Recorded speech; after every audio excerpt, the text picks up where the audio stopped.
Bonjour, aujourd'hui je voulais faire un petit rappel sur l'importance de communiquer.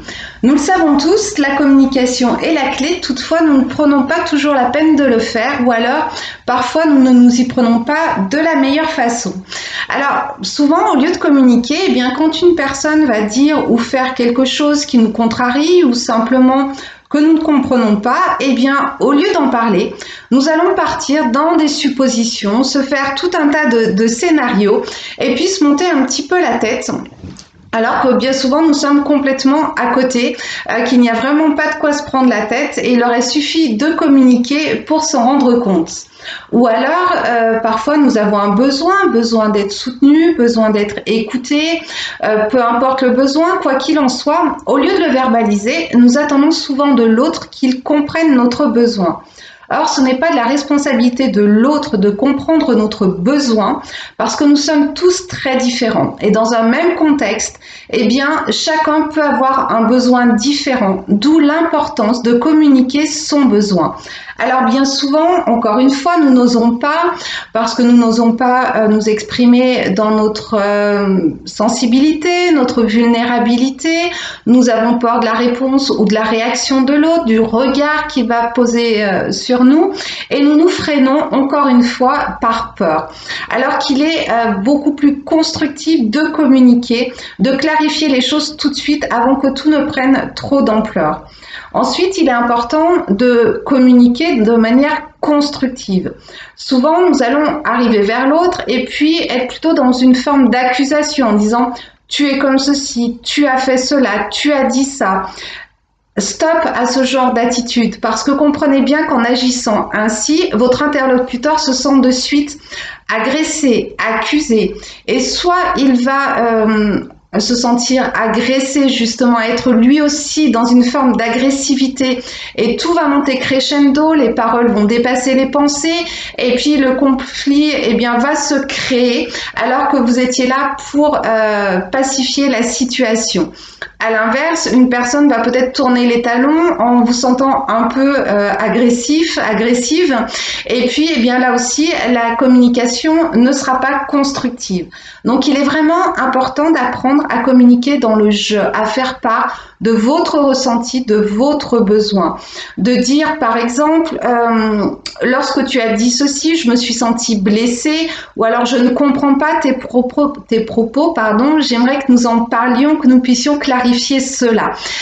Voilà, c'est vraiment une habitude à prendre de communiquer dans le jeu et de sortir de l'accusation systématique envers l'autre.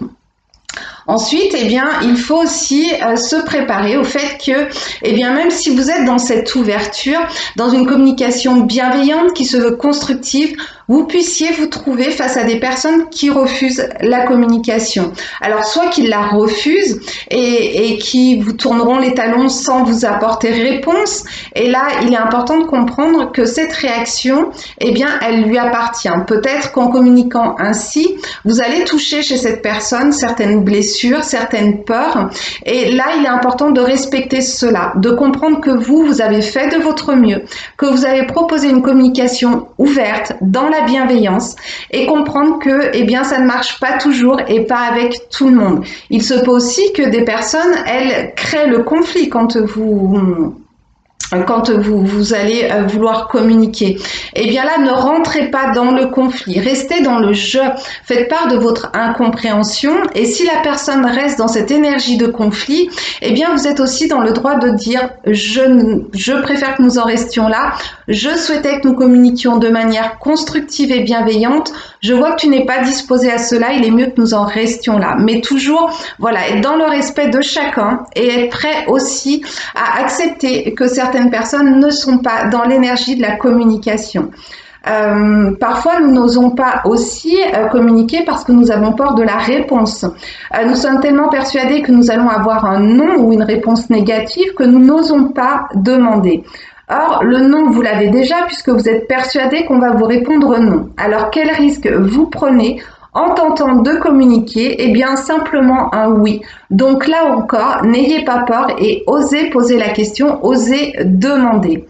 À l'inverse, eh bien parfois nous sommes prêts à poser une question, à demander quelque chose à quelqu'un et nous désirons tellement que ce soit un oui, nous désirons tellement recevoir la réponse que nous désirons, que nous oublions que la réponse peut être différente. Et là, il est important vraiment de se préparer au fait que lorsque l'on pose une question, la réponse qui nous sera faite ne sera pas forcément celle que nous attendions. Et se préparer pourquoi? Eh bien parce que là, si la réponse qui nous est faite n'est pas celle que nous attendions, c'est nous qui risquons d'entrer dans une réaction émotionnelle et de créer peut-être une sorte de conflit ou en tout cas d'être un peu dans la colère. Donc c'est vraiment comprendre que l'autre est libre aussi. Vous êtes libre de poser une question, libre de faire part de vos ressentis, tout comme l'autre est libre de vous répondre oui ou non, est libre de vouloir communiquer, mais aussi libre de fermer la porte et de dire non. Donc, important de respecter cela et aussi de vous respecter, de comprendre que si à un moment donné, vous êtes dans l'ouverture et que la personne en face de vous est dans la fermeture, respectez-vous et ne courez pas après des personnes qui refusent de communiquer, qui vous laissent dans vos suppositions, des personnes à qui vous faites part de votre incompréhension, du fait que vous êtes peut-être blessé et qui ne prennent pas la peine de vous répondre, eh bien là, ne leur courez pas après. Lâchez prise, je sais que c'est pas toujours facile, mais là c'est être dans le respect de vous-même que d'agir ainsi. Et puis il faut comprendre aussi que la communication, c'est un art, c'est un outil précieux et ce n'est pas un outil de contrôle ou de manipulation. Donc n'allez pas au travers de la communication tenter d'obtenir ce que vous voulez en allant à l'encontre de ce que vous dit la personne. Si elle vous dit quelque chose que vous n'avez pas envie d'entendre, acceptez-le. Mais n'utilisez surtout pas la communication pour manipuler ou contrôler une situation ou une personne. Ça, ce n'est plus de la communication par contre. La communication, c'est quelque chose qui se veut bienveillant, qui se veut constructif, qui se veut être à l'écoute de l'autre, parce que communiquer, c'est aussi être à l'écoute de l'autre. Et justement, c'est aussi parfois oser demander à l'autre qui n'ose pas exprimer ses besoins. Eh bien, vous, quand vous êtes dans cette compréhension, osez demander à l'autre de quoi il aurait besoin pour se sentir mieux, pour pouvoir avancer dans sa vie. Parce que communiquer, c'est communiquer ses propres besoins, mais c'est aussi eh bien, donner la chance à ceux qui n'osent pas communiquer de s'ouvrir en leur posant des questions. Et encore une fois, sans être dans l'insistance ou le contrôle, la personne a le droit d'accepter votre aide ou de la refuser. Voilà. À ce sujet, je voulais vous proposer, si ça vous appelle, un livre qui s'appelle La maîtrise de l'amour. Alors, il s'agit de l'amour de manière générale, ce n'est pas un livre sur les relations amoureuses, c'est vraiment un livre sur les relations qui est vraiment précieux. Ce livre explique, entre autres, et bien que dans une relation, nous sommes deux et que chacun est responsable de 50% de la relation. On ne peut pas accuser l'autre entièrement quand il y a une complication dans une relation, tout comme on ne peut pas prendre toute la responsabilité parce que chacun a sa part de responsabilité. Ce livre permet de comprendre vraiment ce qui se passe dans les relations. Qu'est-ce qui peut engendrer des incompréhensions, toutes les blessures, les interprétations justement, voilà, qui sont un peu les ennemis de la communication. C'est un outil très précieux qui parle aussi de la relation à soi, ce qui est vraiment très enrichissant. Alors si cela vous appelle, c'est donc La maîtrise de l'amour de Don Miguel Ruiz. J'espère que ces petites clés vous auront aidé un petit peu. N'hésitez surtout pas, si vous avez des questions, si quelque chose n'a pas été très clair, si vous voulez en savoir plus, n'hésitez pas à me contacter. Encore une fois, vous avez mon mail, vous avez mon téléphone, vous avez voilà, tous les outils de communication justement à votre disposition. N'hésitez pas, je vous éclairerai autant que possible avec plaisir.